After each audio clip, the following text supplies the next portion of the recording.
Hello everyone, we're back on the second episode of our server. Let's load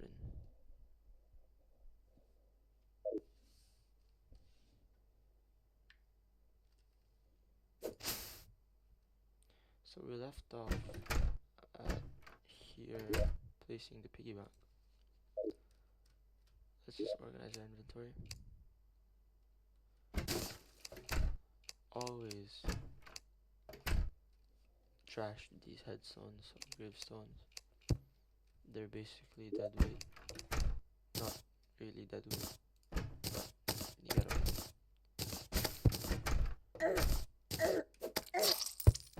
Um,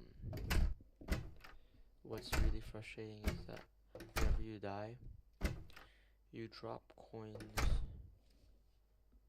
and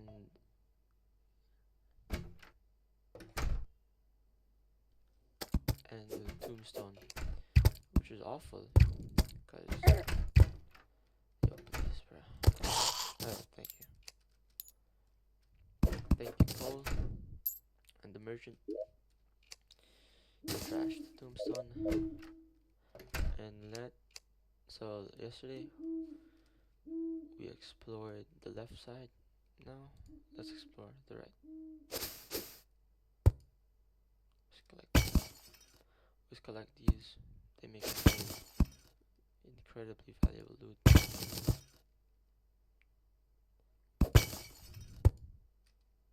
See that? We just got wood, herb bags, which could be very helpful in the long run. Let's collect this.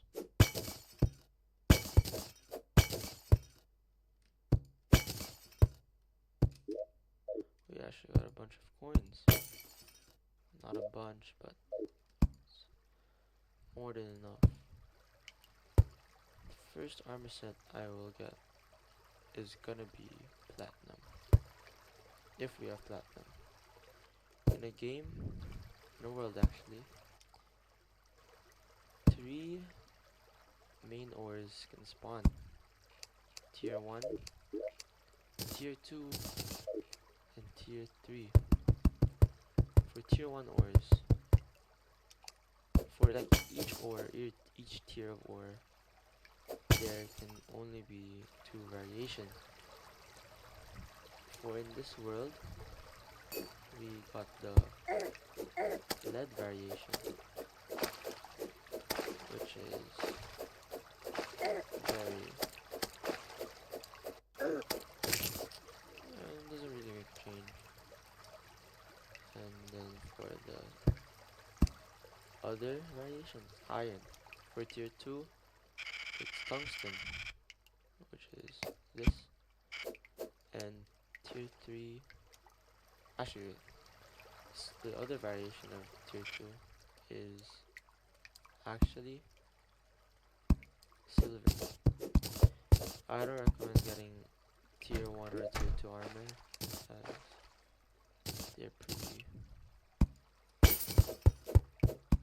not like good. They're not good at all, to be honest. They're like filler armor. I'd recommend just getting wood armor for starting. Now, in the mines, we've got a life crystal, a few accessories, a herb bag, health pots, and another chest. Very helpful. Now, herbs should be placed here, as they are essentials to crafting pots.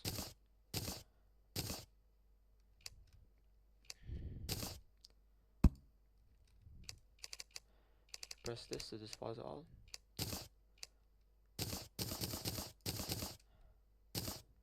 And actually, the best thing that we've gotten down there is the life crystal.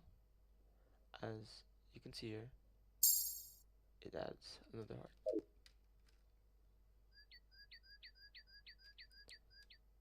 Mercer. Mercer is a traveling merchant which sells all different variations of loot. Now he sells a mysterious cape, which is a vanity item, which can be placed in the social slots for decoration. Then he sells another accessory called the Lifeform Analyzer, which displays the name and amount of rare creatures around you. For example, an enchanted nightcrawler.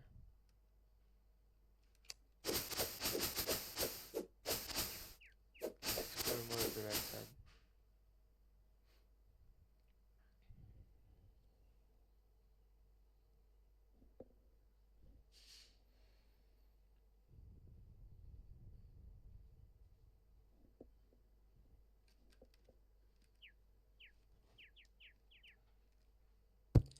We found the cave with the chest.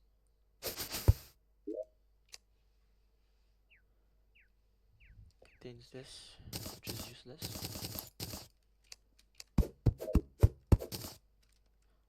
And we get another chest.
Okay, so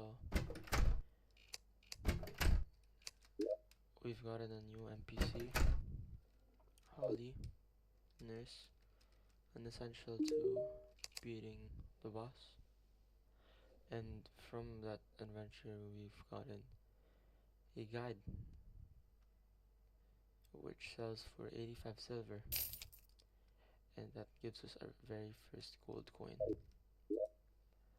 can place this in the piggy bank, where it will be safe and it won't be dropped from our inventories.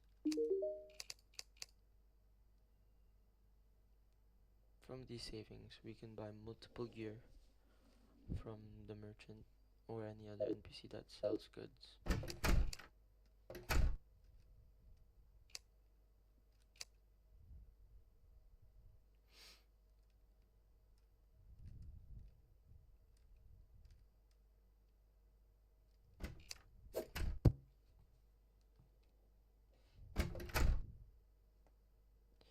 1 second.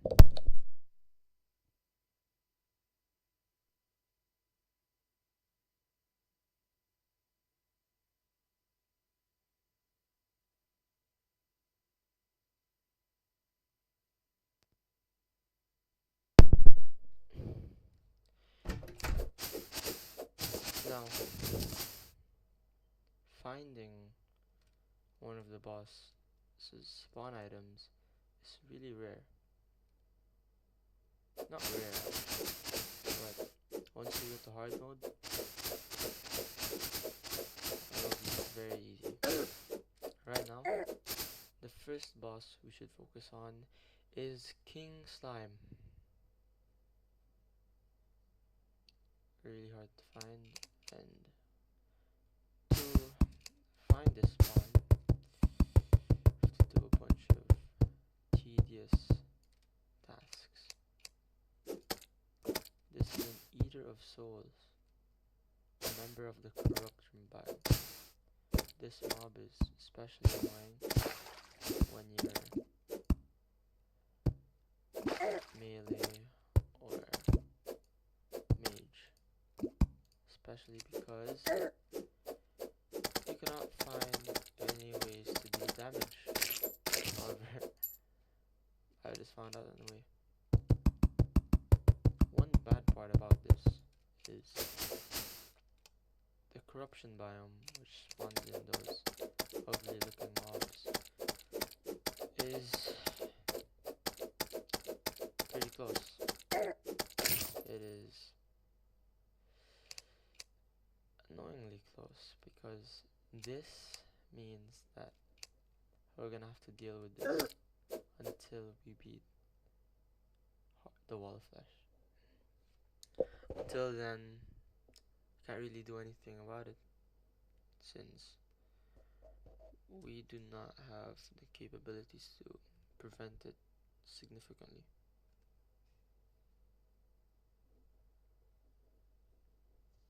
Let's go back, hoping to find something else. I forgot my bow here, so I'd like to retrieve that first. Okay. Let's get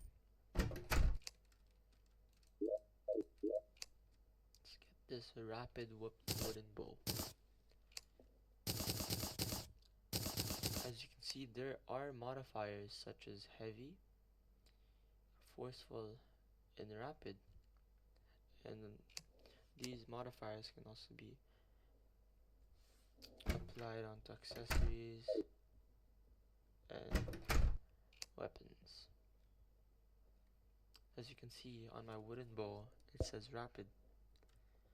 This can indicate a 13% increase in speed and a 10% increase in velocity.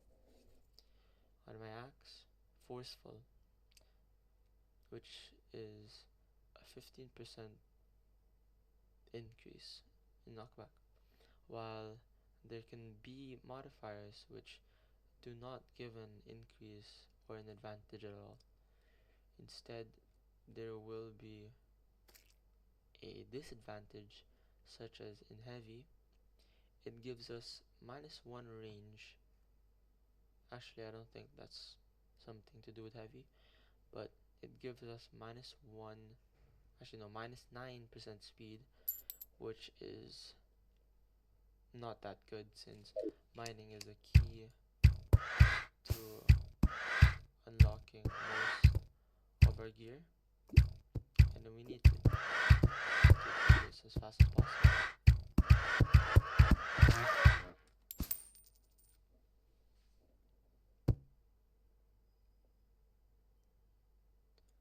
Traveling to the right side of our world, we can see that there is a jungle, and there's a thingy.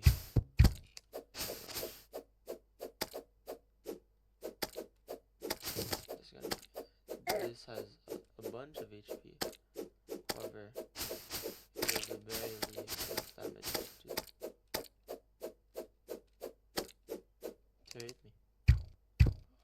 But that's not. It would be incredible if we got in this kill.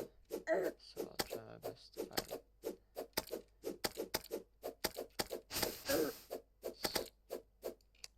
This is gonna be annoying. I feel like flaming arrows could do us a big favor here, as lighting these guys up could give us the advantage.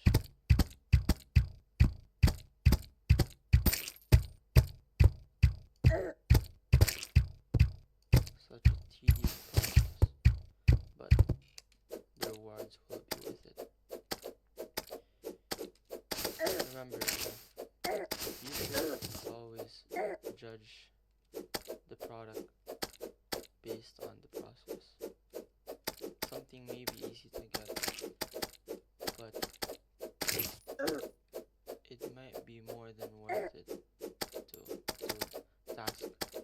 So whenever you're playing Terraria, just because you can get it easy, you shouldn't just like shrug it off. And from that, we got 29 gel and 3 gold coins. That is a massive upgrade to our 1 gold coin.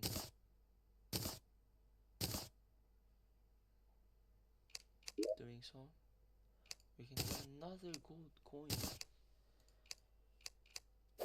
which in return, actually, how do I get rid of this?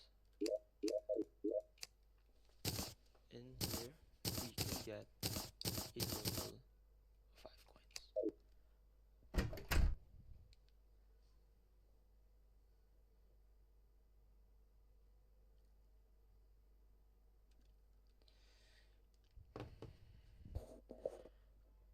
Now,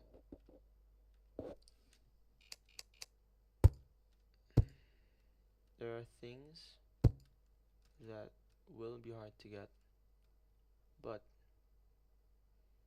the journey is more than worth it. So, I hope you guys can see the other one. I'm showing you this.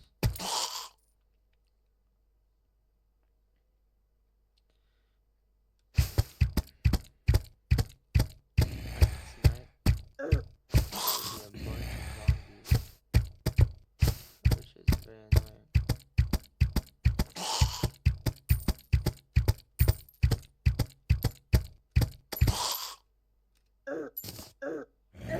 The zombies in this game have very intelligent AI, bruh. Cause I don't know how, but whenever you jump, the zombie also jumps, which is very smart of them. Can't believe this game was made in 2011, and they have better AI than most 2D games. Because there aren't that many 2D games.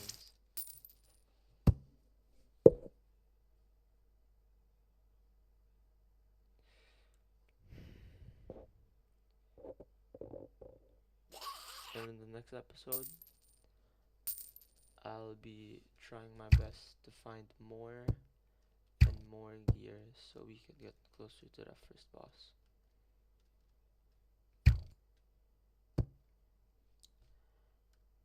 Remember, this playthrough isn't just about beating the game.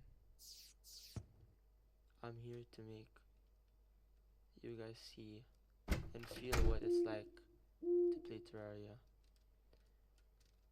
As you know, it's my favorite game of all time, and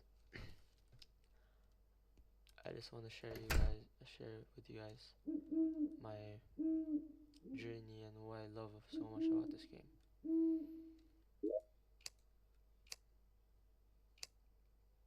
The amount of things you can do with this in this game. It's a sandbox game, as you can do whatever you want. You can get whatever you want. You can basically, your world is this world, like your own world is in your hands. And the progression is amazing, as the bosses, like, each of them give a special item that helps you progress even further if you skip the boss. Some bosses aren't mandatory, while some bosses are very crucial to progressing through the game. Now, with that being covered, I'd like to end this this episode by helping you guys and helping you guys know what I'd like to do in this playthrough. Thank you guys for watching. Hope you enjoyed. I'll see you guys in the next episode. Bye.